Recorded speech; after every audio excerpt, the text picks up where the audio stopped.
In the fire, been tried, affected the way I've been inspired inside. Been inspired inside.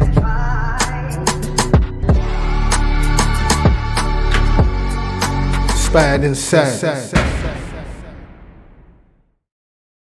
Sean, welcome to Inspired Inside. How Good to see you. Brilliant, Thanks for coming to see us, mate. No, brilliant. I wonder if you knew this, but see, Inspired Inside, this is Aye. actually inspired by social sessions. So Is that true? That's true, mate, aye. That's actually amazing. I'm so humbled by that, to be honest. Aye. No, I didn't know that. That's amazing. So I was going to ask you, is this your first time back in Barlinnie? Aye. So obviously, like through the other gates, it's the first time I've been back. It's a weird experience. My nerves are a wee bit kind of hangy earlier. They were a wee bit kind of all over the place, but no, it's good to see everybody, and obviously good to see that there is progression happening in the prisons. Do you know what I mean? I mean, it looks great. Sort of changed in here, man, isn't it? Massive, and the setup is great. You know, it's giving Looking guys. good. I know it's giving guys Yeah, a chance, Jersey club. but it's giving guys a chance to kind of believe in themselves, to get a bit of self-esteem, confidence, and see that people can do it. Aye, makes a big difference, man. See, just coming down here, just getting out my Peter for a while. Oh, No definitely. problem. I think obviously it's a weird thing to say, but Barlinnie these days is the kind of most progressive prison that you get. Do you know what I mean? There's there's just so much happening, if you know what I mean. Aye. But I don't know, like it's amazing to see. It's definitely amazing to see, and obviously, hopefully, like I'm going to start being able to do some more work with the prisons and stuff like that. Do you know what I mean? But no, it's amazing setup, guys. And at least you know you're getting back out today, No, mate. I know. It's You know what I you know mean? what, it's actually I probably actually feel a wee bit. I feel like I always feel a wee bit kind of hanging leaving people. Do you know what I mean? That way when you're going out and I think it's like a wee bit like Survivor's Guilt or something. Do you know what I mean? Like you're going back out and you know you're leaving a lot of good boys behind. Do you know what I mean? Well, you can only do your own time, mate, innit? That's it. No, it is true, Div, and you just see the stories and you just know the things that are going on and how hard it is in prison, and I think it's just trying to highlight the struggles of people in prison and how much we need to kind of look at this kind of progressive stuff where we can look and teach people that they can do other stuff. Do you know what I mean? I remember talking to you about it a few years ago, dual diagnosis. Aye. Like mental health and addiction. Aye. And it still doesn't really. I know, they it don't still talk doesn't about know. And I'm a big advocate for dual diagnosis, but I think the problem with dual diagnosis, Div, is if you're going to take dual diagnosis and basically say, look, I'm taking drugs because of my mental health, then which I've never met anybody that doesn't take. There's no that if you've got an addiction, you've got a mental health problem because that's the reason you're taking the drug. Exactly, try to block things out, man, innit? Definitely. So, but if you then allow that as a health problem, then they can't punish you for it. So that's the problem. The problem is, do you know what I mean? Like they can't punish. So say you failed a drug test.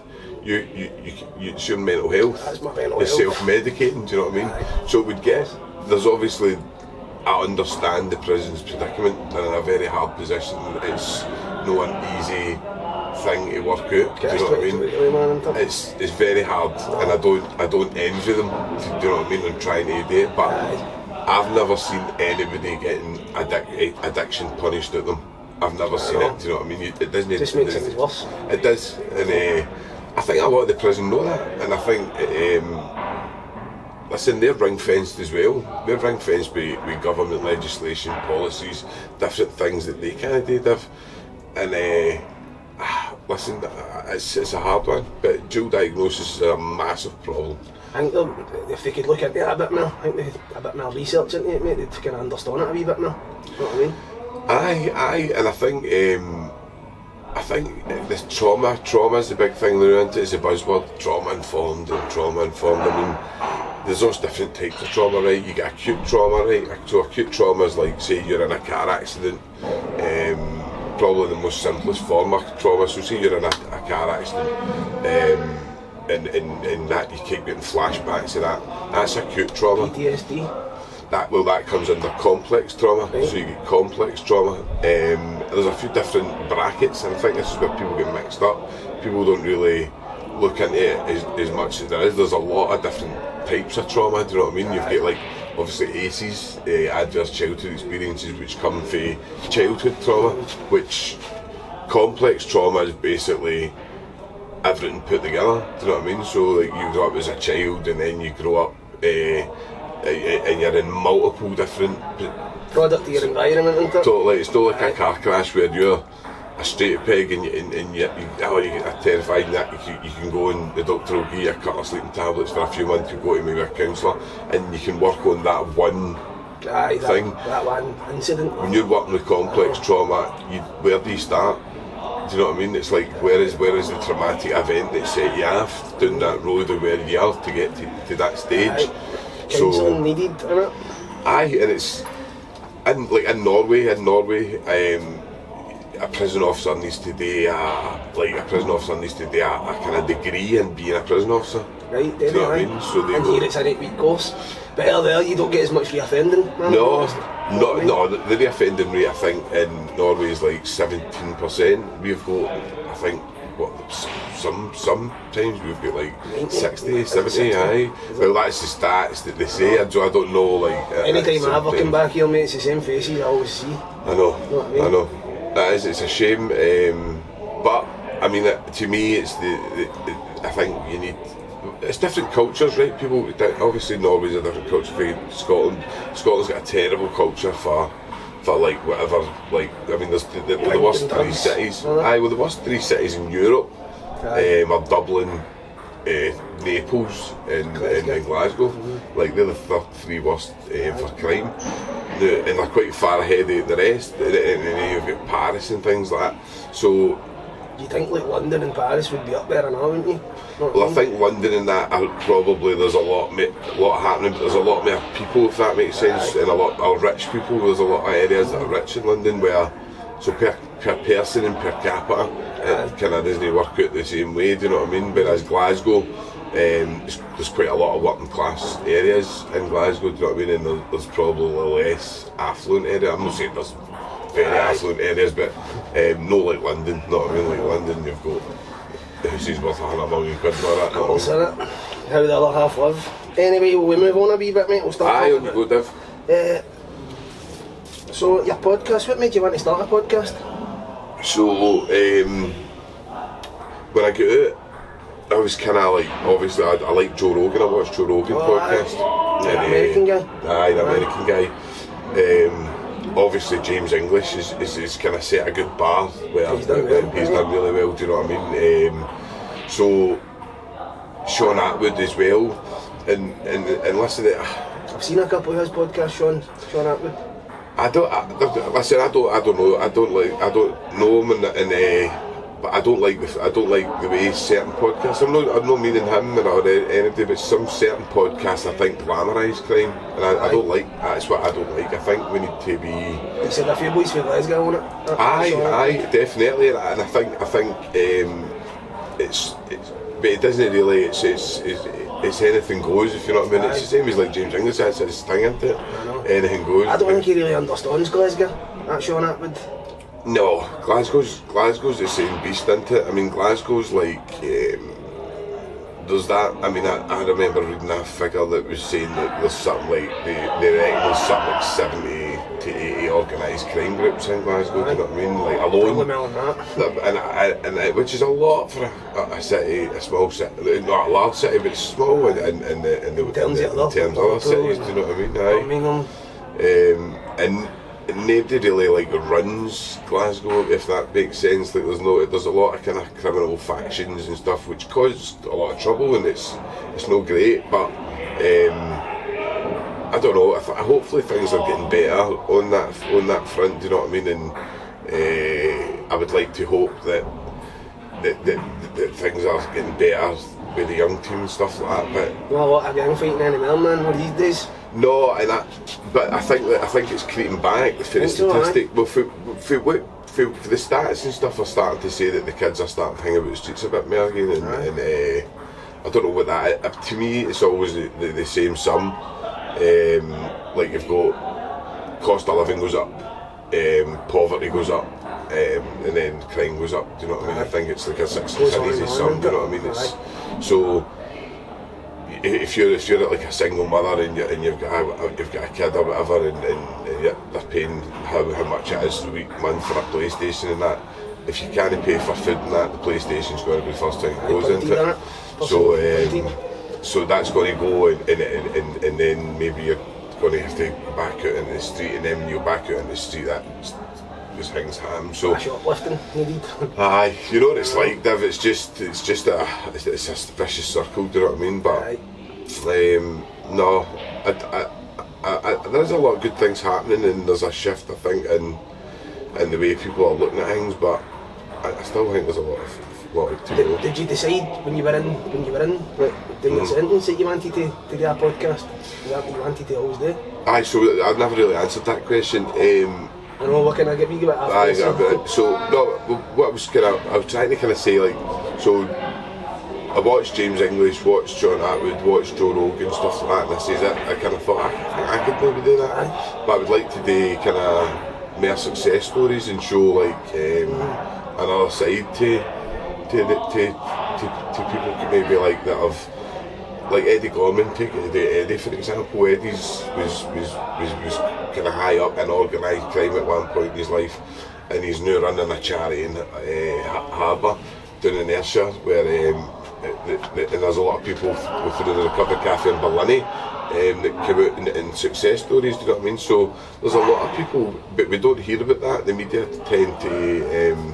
Focus on the bad things. Focus on the bad things, do you know what I mean? And it's just the way again our culture is. But I think I like to try and make, so that's kind of where the route I went down, and I just gave it a bash. I mean, I'll see where it goes. Do you know what I mean? You've done well. I've watched a couple of your podcasts. So have you watched I watched that one with that Big 50. Nah, Big 50, aye. But he's a cracking big guy. He's a good pal of mine now. Big 50, and aye, he's a great big guy.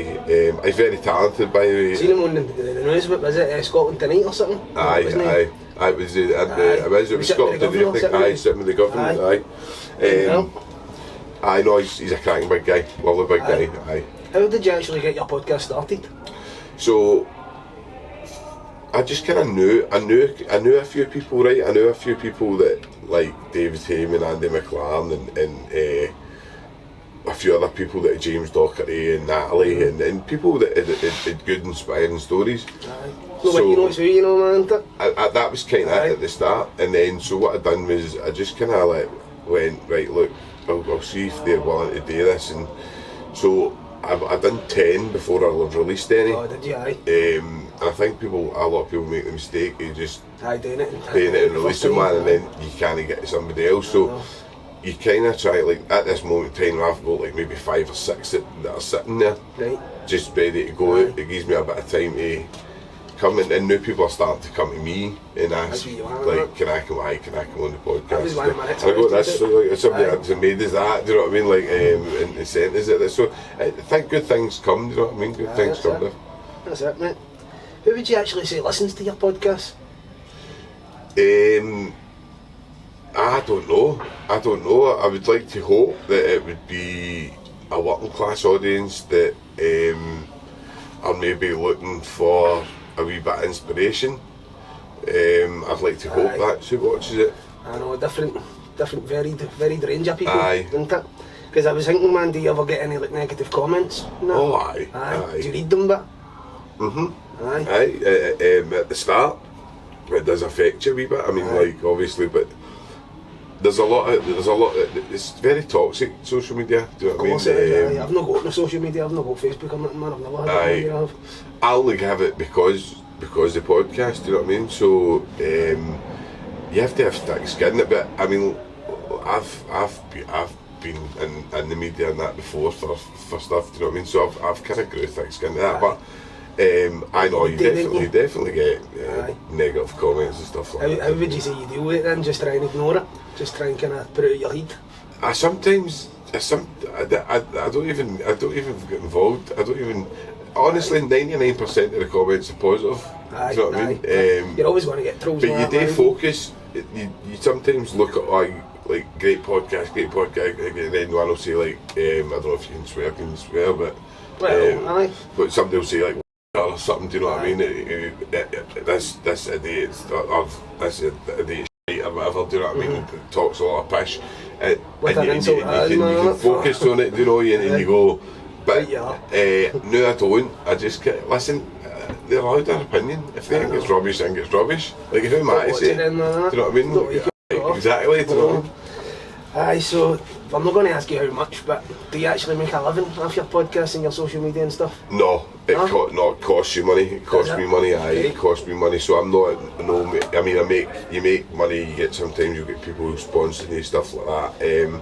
But no, I'm surprised at that, mate. I thought you would have been. No. Like obviously I'm doing money, and it's no like over like maybe a 9-month period. You're probably talking, I don't know, maybe doing about 1,200 quid or something like that. But it's over 9 months. It's no a lot. Do you know what I mean? Like it's actually no a lot. I mean, if you're going to start a business, you need to put a lot. You need to put a lot in it. It isn't a lot, and it keeps me. It's a hobby that day. I don't go out drinking and all that and stuff. As long as you're enjoying it, mate. That's it. Do you know what I mean? So, and if it takes off, it takes off. If it doesn't. And I've got other plans to maybe starting to work with guys maybe that are coming out of the prison. I'm looking into maybe starting a course. So that would work on the back of the podcast. You know what I mean? So there's stuff in the background. For guys coming out of the jail. Stuff like that. That'd be brilliant. That'd be good. Like coming in, it's more looking at how some boys are actually addicted to that chaotic lifestyle, rather than just saying, so you're addicted back to the same scheme. See when you get out and you go back to the same area with the same trips and the same people doing the same stuff, mate. It's just a revolving door, man. You're constant. Definitely. You know what I mean? Back and forth, fam. Definitely. Your second home. Aye. Who was your favourite podcast? Who was your favourite guest? My favourite? Oh, that's a hard one. No, that's a very hard one. Favourite guest? I probably couldn't pick, honestly. Like, I couldn't pick. Could you pick your least favourite then? Least favourite? Who do you know like? That's been on my podcast. No, listen, I've actually been brand new every day. John Wedger, like, was brilliant. Like, obviously he's obviously quite a controversial figure, but John, like, he's very Christian values. He's a lovely guy. He came up surprisingly, like, just never asked for a penny. Never, like, he was just such a lovely guy. Genuine. Aye. So John was good. I mean, there's that many, and I've done like 40 odd now. Do you know what I mean? And all of them are different, and they're all good in their own ways. Do you know what I mean? They're all kind of. I honestly couldn't pick. I don't know. I mean, there's ones that are harder and don't flow as well. Aye. Do you know what I mean? Harder to talk to, really. Aye. Do you know what I mean? Sometimes you find it easier to talk to people. Definitely. I mean, sometimes you find it like. Aye, mate. Some people just clam up, and you're like, you're like.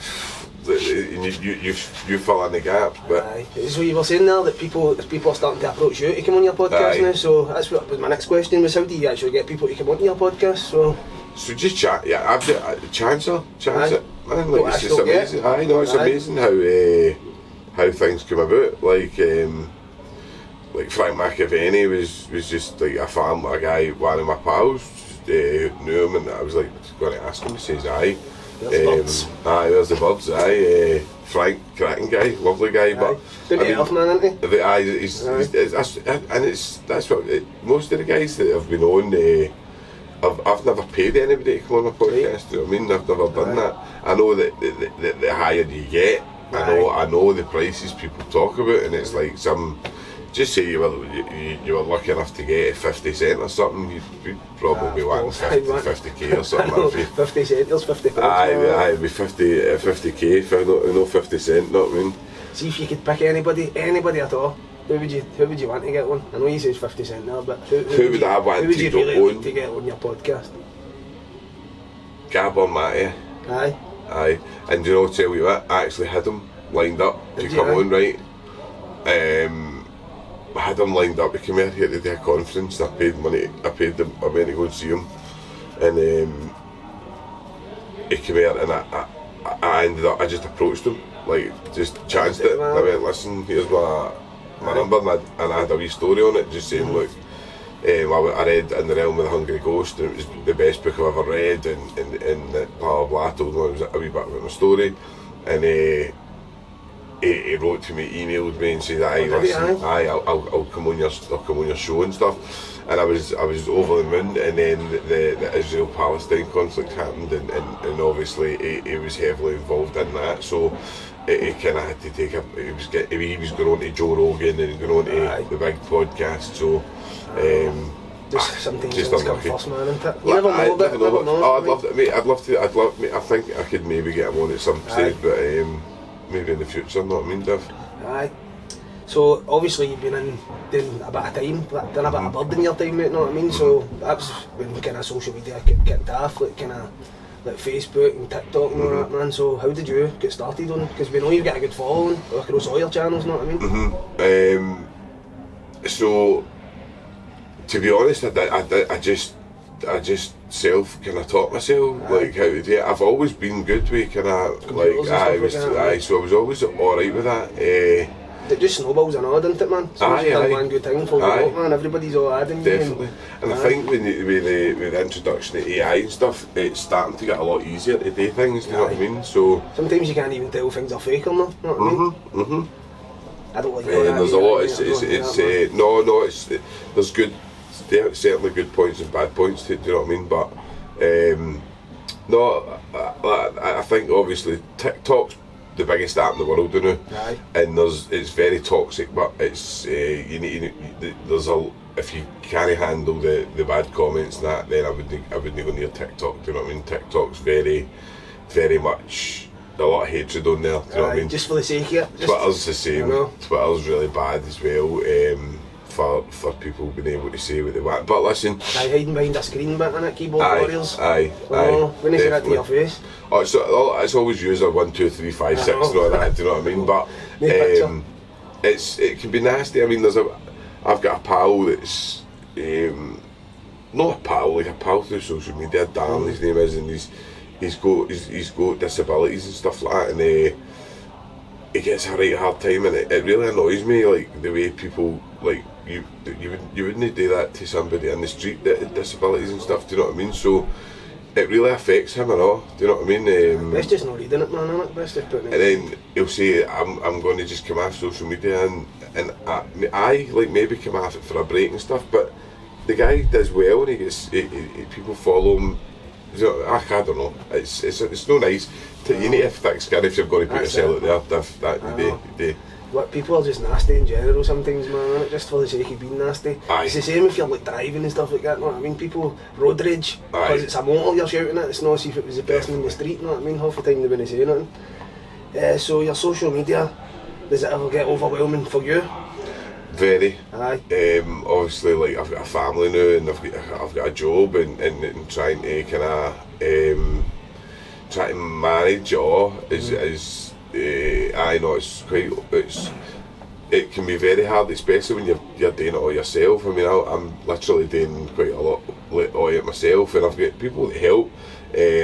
Feels like there's not enough hours in a day sometimes. Definitely, and I've got people to help. I've got a wee group that can help, a wee kind of volunteer group that help me with different things and stuff. But it is it's probably a full-time job in itself, the social media, if you really wanted to go down that road. There's a lot of money in it as well, a hell of a lot of money. Like, I know some guys that are ticking there maybe $6-7 grand a month. That's alright, man. With social media, do you know what I mean? I'm absolutely nowhere near that, do you know what I mean? We'll get there, but yeah, we'll see, do you know what I mean? It's one of the ones, and it would be great if that happened, but it's because of the money that's in it that people are starting to, the celebrities getting involved now and all that, do you know what I mean? And once they get involved, you've got TikTok now, and the other night I seen T.I. on it, and I'm like, the amount of gifts and that he was getting sent, it must have been, it was like, it must have been, man, it must have been, do you know what I mean? So Maybe gifting you any roses? I actually do love, like, I'm actually very lucky. People do, I've been gifted before, and I think I don't know, I think I made out 60 quid off TikTok or something, do you know what I mean? That genuinely, I don't do the battling and all that, like, to get money and all that. I go live, but I don't do the battles and stuff. And then obviously you've got your moderators that you choose, and they can moderate and push your chat and stuff like that. So again, it's enjoyable, but you don't have that. It's the way of the world now, man, isn't it? It's just the way the world's going, man. How do you think you stand out against your competition? How do I stand out? I don't think I do. You don't think so? Nah, I think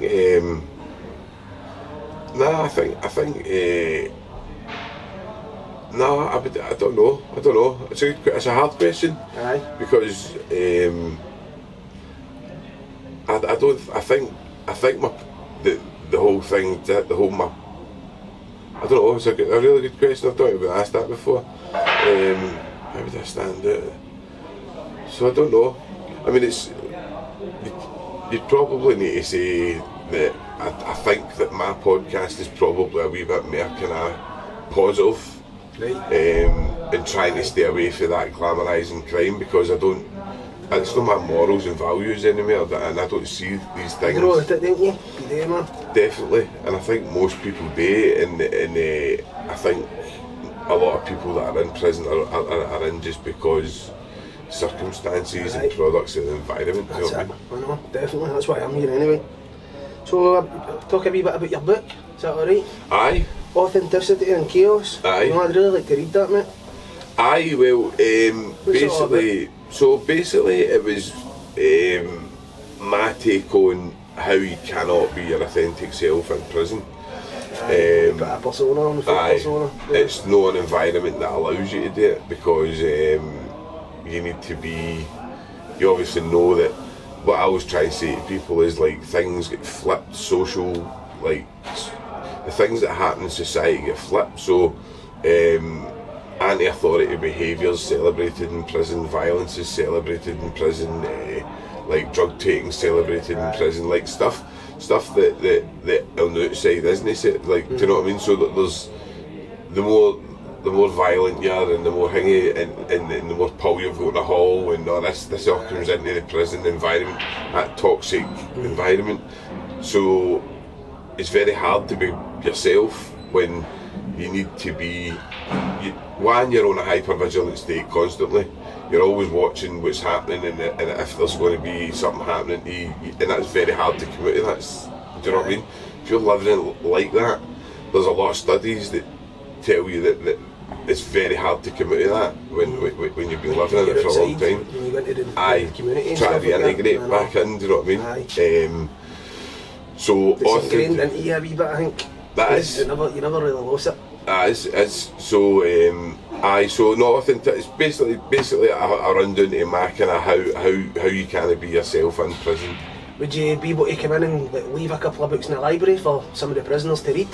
Certainly, I'll do that, definitely. I think the book's already in here, I think, for what I know, somebody had it. I'm sure somebody had it, Maybe only one or two copies, because I've been asking. Is it, I'll definitely try it. I actually need to buy it myself, like, because it's self-published it. So I need to buy it myself. Is that through Amazon? Through Amazon, I'll definitely try and get a couple of copies. I'll try and get a couple of copies, and I'll try and get them into the guys, definitely. How did you fund your book? Last question. Do you know what? It was £250. I swear to God, it was peanuts. That's not bad, isn't it? You had to do everything yourself. You had to basically promote it. I had my pal Laura was looking at it right up until the last minute. It was very kind of last minute kind of stuff, do you know what I mean? It was so, Sean, it's been a pleasure. No, definitely. Listen, lovely having you, honestly. It's really, really Thanks good. very much for coming to talk to us. Not a problem, man, anytime. Barbed Wireless social sessions. Thank you. Inspired Inside. Have you been tried? In the fire, been tried, affected the way I've been. Inspired insane. Been inspired insane.